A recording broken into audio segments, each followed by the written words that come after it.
cabeza barbuda y cortada, sino también en casos excepcionales se les acusó de adorar la cabeza cortada de un gato. La Iglesia Católica se hizo con las confesiones necesarias para eliminar a los templarios. Un viernes 13 de 1307, el Papa disolvió oficialmente la orden. Su gran maestre murió en la hoguera. A mediados de la década de 1300, los templarios parecían haber desaparecido completamente y se confiscó su hacienda. Pero ¿se podría disolver la hermandad más rica y poderosa del mundo y confiscar toda su riqueza de la noche a la mañana? No. Los templarios, bien preparados y organizados, pasaron rápidamente a la clandestinidad y se llevaron consigo toda su riqueza. Se convirtieron en una sociedad secreta muy poderosa y con muchos fondos. De hecho, como ha demostrado la historia, solo desaparecieron de la vista de la gente. Pero con una nueva faceta, un odio acérrimo a la Iglesia Católica. Al mismo tiempo, el priorato de Sion supuso que la Iglesia haría lo mismo con ellos. También parece que desaparecieron, pero solo de la vista de la gente.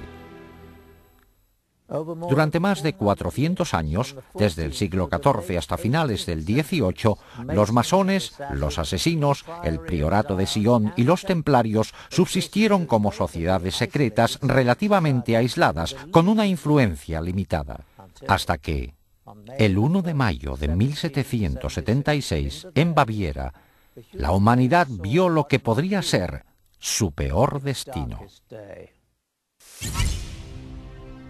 Adam Weishaupt, catedrático de Derecho Canónico, educado con los jesuitas y que sabía mucho de ocultismo, formó una nueva organización secreta que aglutinaría a todas las demás con un fin inconcebible: hacerse con el control total del mundo y de sus recursos y dominar por completo a sus habitantes. Weishaupt la describió eufemísticamente como un nuevo orden mundial. Esta hermandad diabólica se fundó inspirándose en una síntesis de las ideas centrales de sociedades secretas anteriores. Combinó ingeniosamente los conocimientos y ritos secretos masónicos, el misticismo islámico, artes mortales y uso del hachís de los asesinos, el carácter influyente del priorato de Sion, así como la riqueza, poder, organización militar y venganza contra la Iglesia Católica de los templarios. A todo eso, él añadió sus conocimientos de ocultismo. No fue mero accidente que escogiera el 1 de mayo, una fecha muy importante del calendario satánico, para fundar su asociación. El grupo se llamaba Illuminati. La traducción pública era inspirados intelectualmente. Pero Weishaupt dijo en privado que la palabra provenía de Lucifer y significaba poseedores de la luz. El sello oficial de la hermandad era una pirámide mística sin acabar y un ojo encima con rayos de luz irradiando en todas las direcciones. El ojo representaba la clarividencia y la sabiduría de la hermandad iluminada que domina el mundo. El fundador enumeró a sus seguidores los 5 medios principales secretos que se emplearían para lograr su objetivo de dominar el mundo en su totalidad. 1. Se emplearía el soborno sexual y monetario para controlar a hombres que ostenten cargos importantes en las distintas categorías de todos los gobiernos y otros puestos de responsabilidad. 2. Los Illuminati que fueran profesores de facultad y universidad deberían preparar a los mejores estudiantes para la causa. 3. Se colocaría a personas de influencia y estudiantes especialmente preparados bajo el control de la hermandad detrás de todas las instituciones gubernamentales, religiosas y financieras y se emplearían como agentes. 4. La sociedad secreta dominaría absolutamente los medios de comunicación, de modo que toda la información pudiera manipularse para convencer a las masas de que un gobierno único mundial es la única solución de muchos problemas. 5. La fase final de la operación emplearía todos los recursos disponibles para provocar golpes militares que derrocarían a todos los gobiernos contrarios y pondrían al mundo bajo el control de un gobierno único al mando de los Illuminati. El grupo se componía al principio de masones del grado 32 y utilizaba diversas logias masónicas de tapadera como lugares de reclutamiento. El masón reclutado de mayor categoría fue un noble del norte de Alemania, el barón Kanicki, conocido también como Adolf Francis, un personaje clave en el mundo masón europeo.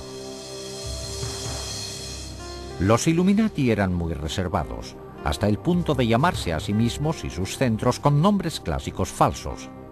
Por ejemplo, Weishaupt era Espartaco, Canige era Filo, la sede era Eleusis, Austria era Egipto, etc. Las fechas se indicaban de forma codificada.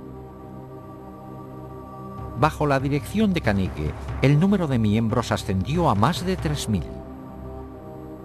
Pero un triunfo tan rápido también provocó oposición. Los jesuitas se habían opuesto a los Illuminati desde el comienzo y al final todos los sacerdotes acabaron siendo enemigos acérrimos. La Iglesia Católica se opuso a la sociedad secreta. De hecho, los sacerdotes se opusieron tanto que el gobernador de Baviera declaró a los Illuminati conspiración ilegal por edicto en 1784. Muchos Illuminati fueron encarcelados y algunos, incluido Weishaupt, fueron exiliados. Al poco tiempo, la masonería también fue eliminada de Baviera. A finales del siglo XVIII, los Illuminati parecían haber desaparecido completamente del mapa. Pero en realidad, los Illuminati siguieron el ejemplo de las sociedades secretas anteriores. Pasaron a la clandestinidad y añadieron un objetivo secreto más: infiltrarse y derribar la religión católica.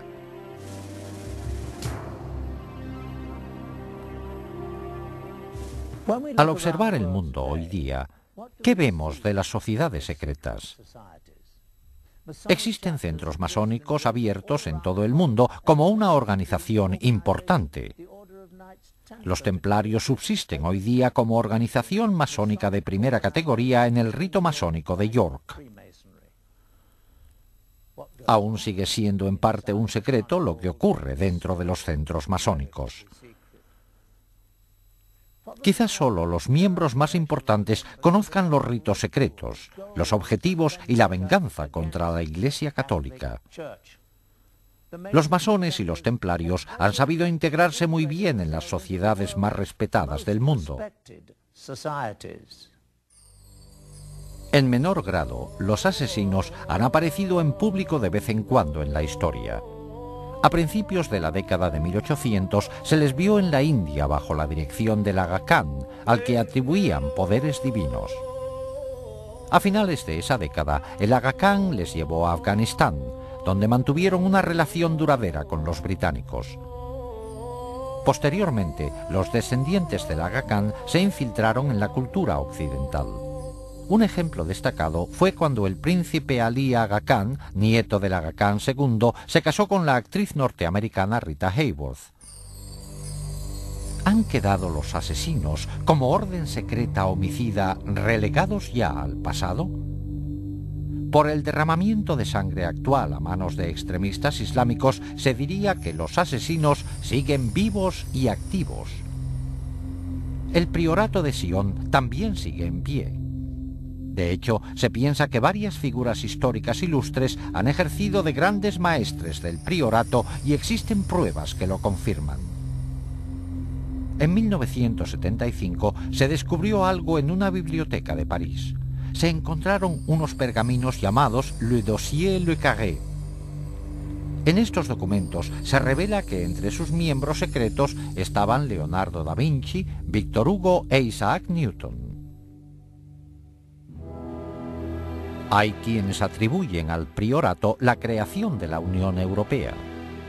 Se cree que el anterior presidente de Francia, François Mitterrand, era miembro del priorato, al igual que mucha otra gente con poder. En cuanto a la estirpe merovingia, que los miembros del priorato juraban proteger, aún se mantiene. Por matrimonios entre parientes, la mayoría de las familias reales europeas pueden decir que son de ascendencia merovingia, y se dice que de estas familias reales han salido los 44 presidentes de Estados Unidos. Estas conexiones por todo el mundo a través del priorato de Sion eran el medio del que se valían los Illuminati para influir en la política y en el poder mundiales.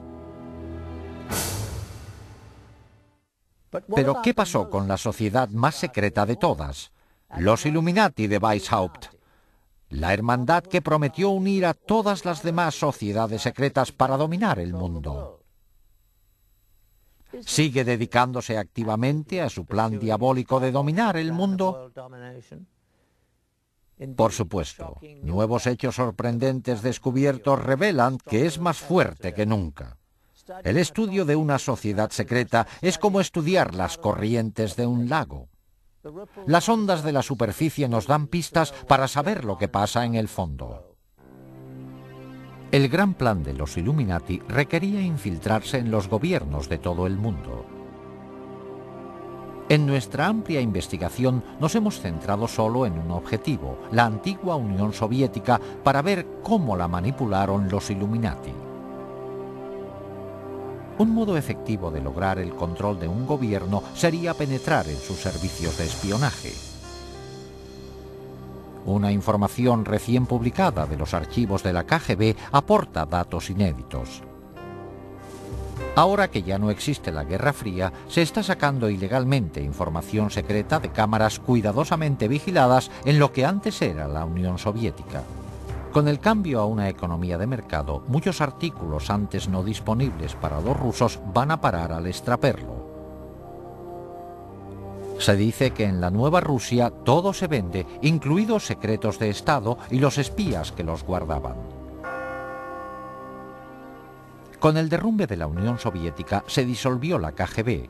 El nuevo gobierno creó sus nuevas agencias propias de seguridad y de espionaje y empleó a muchos trabajadores de la antigua KGB, pero dejó a muchos sin trabajo. Incluso a los que tenían empleo no se les pagaba a menudo lo prometido. Observamos que muchos empleados de la antigua KGB estaban dispuestos a aportar información personal de sus actividades secretas en la agencia por un precio. Sin embargo, cuando se mencionaba el tema de los Illuminati, ninguna cantidad de dinero podía persuadir a nadie a hablar de ello. Interpretamos esto como una señal definitiva de que íbamos por buen camino y de que estábamos a punto de correr el peligro de descubrir la presencia de la hermandad secreta en la KGB. Los antiguos empleados de la KGB estaban dispuestos a mandarnos a fuentes clandestinas donde podríamos recabar más datos, pero por nuestra cuenta y riesgo.